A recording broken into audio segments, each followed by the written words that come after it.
आप आईबी का बता रहे हैं और दूसरे जितने भी इदारे हैं उनकी तरफ से ये क्लियर काम हुआ है सारा, आपको इस चीज का भी नहीं मतलब नहीं नॉलेज है नहीं कि क्लियर हो मैं चुका है? ये नहीं नहीं नहीं नहीं नहीं नहीं मैं ये कह रहा हूँ कि जब भी कोई मैं ये नहीं कह रहा क्लियर हो चुका, मैं ये कह रहा हूँ कि जब भी कोई वीजा रिकमेंडेशन होम मिनिस्ट्री को जाती है तो होम मिनिस्ट्री अपने लेवल पे उसकी स्टेटस रिपोर्ट वो जो इंटेलिजेंस एजेंसी से उनसे मांगती है, और वो उस चीज का पता किसी को नहीं होता।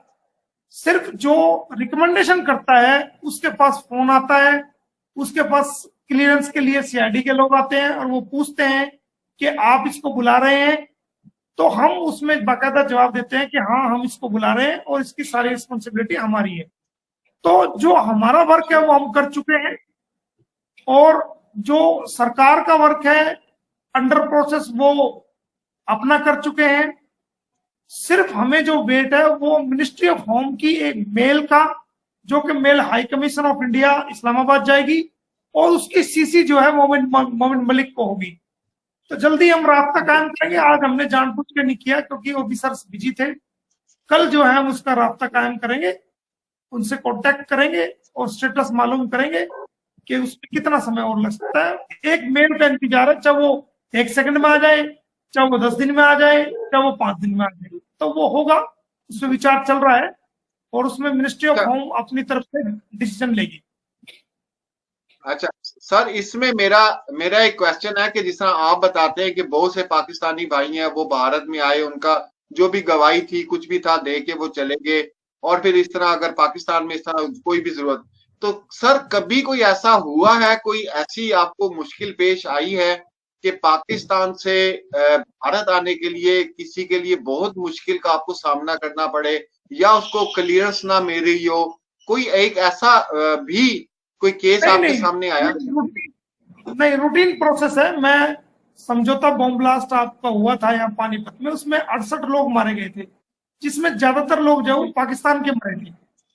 तो उन सब वो लोगों के मैंने केस लड़े हैं। बहुत से वो लोग आए हैं मेरी रिकमेंडेशन पे, दिल्ली से क्लियरेंस हुई है, आए हैं, रहे हैं, अपना कानूनी काम किया और चले गए हैं।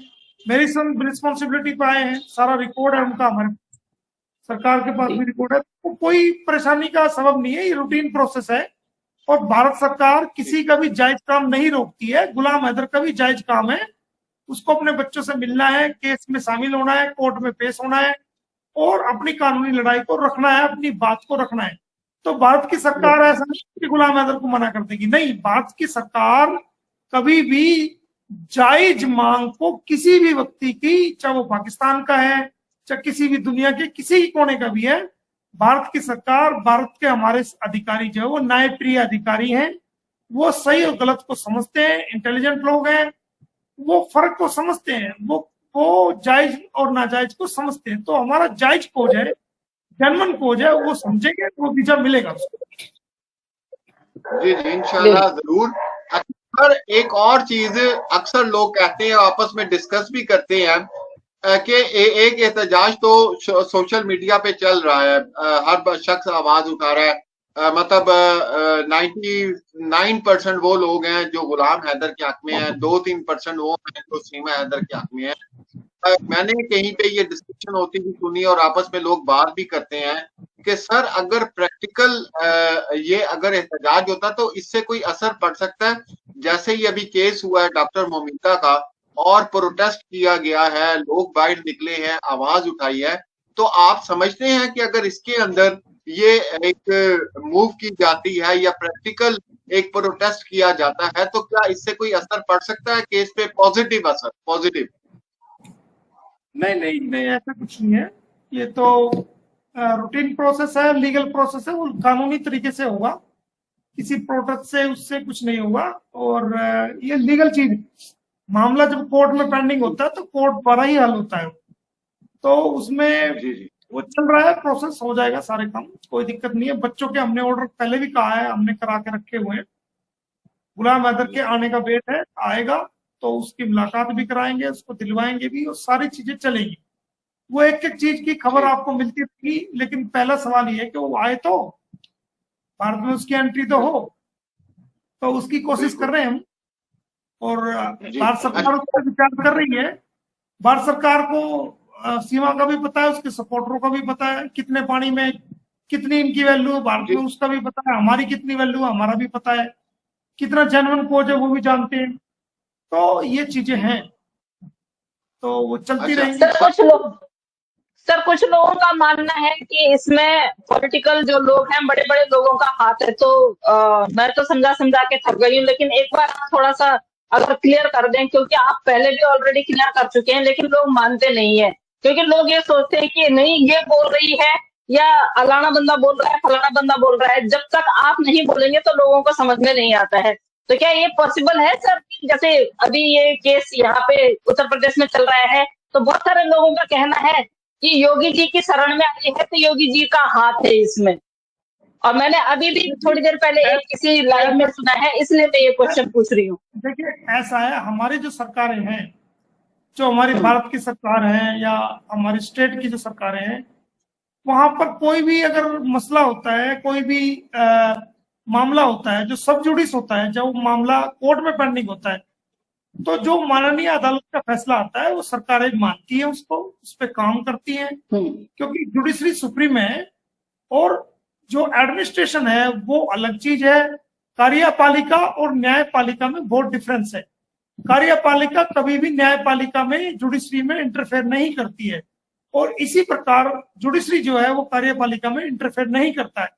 इनकी जुडिक्शन, इनके क्षेत्राधिकार अलग अलग हैं, एक दूसरे में ये कभी इंटरफेयर नहीं करती। तो जो कोर्ट का फैसला आएगा सरकार को मानना पड़ेगा। रही पॉलिटिशियन की बात, तो देखो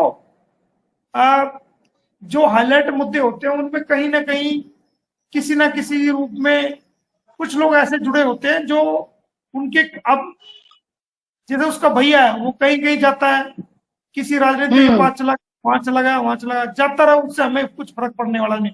हमारे भी बतेरे दोस्त जो है वो एमएलए भी हैं, मेंबर ऑफ पार्लियामेंट भी है, केंद्रीय मंत्री भी हैं, लेकिन मोमिन मलिक कभी भी उनकी पावर का गलत इस्तेमाल नहीं करता। मोमिन मलिक अपने कानूनी दिमाग से कानून के मुताबिक, कोर्ट के मुताबिक कार्य करता है, बल्कि अपने जो सर्कल के लोग हैं उनकी कलम का कभी भी गलत मिसयूज नहीं करता, ना किया है ना कभी करेंगे। सर पिछले दिनों एक बांग्लादेश की लड़की को अरेस्ट किया गया और 24 आवर्स में उसकी चार्जशीट भी आई, उसको अरेस्ट भी किया गया, इवन के जहां वो रह रही थी उन लोगों को भी अरेस्ट किया गया, और 48 आवर्स में बांग्लादेश में पता करवाया गया ये औरत कौन है जिसने जाली पासपोर्ट भी बनाया हुआ है, आधार कार्ड भी और सारी चीजें बनाई हुई हैं। तो सर 48 आवर्स में इतना तेजी से काम हुआ है उस औरत के ऊपर।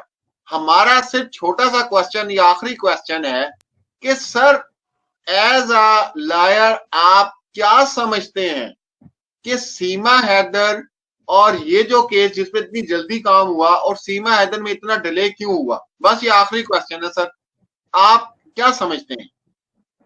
इसीलिए तो केस ट्रांसफर करा रहा हूं मैं, एक लाइन में जवाब दे दिया आपको। सर मैं समझ गई। केस ट्रांसफर जो है, केस ट्रांसफर की जो डिस्कशन हुई वो एक लाइन में जवाब दे दिया। वो इसीलिए हुई क्योंकि वो जो आप जिस केस की आप बात कर रहे हो वो पुलिस कहीं और की पुलिस थी, वो यहाँ की पुलिस नहीं थी। तो मैं जो केस ट्रांसफर करा रहा हूँ वो उसकी वजह यही है कि सही से काम नहीं हो रहा और उस पर वेट हमने काफी कर लिया, चलान नहीं आ रहा है। तो अब हमें चाहिए कि हम उस स्थान को छोड़ दें जहां कोई काम ना हो रहा हो। जब कोई आदमी कहीं कामयाब नहीं होता तो बुजुर्ग कहते हैं कि उस स्थान को छोड़ के दूसरी जगह चला जाना चाहिए, हिजरत करनी चाहिए। हिजरत में बड़ी बरकतें वो होती है।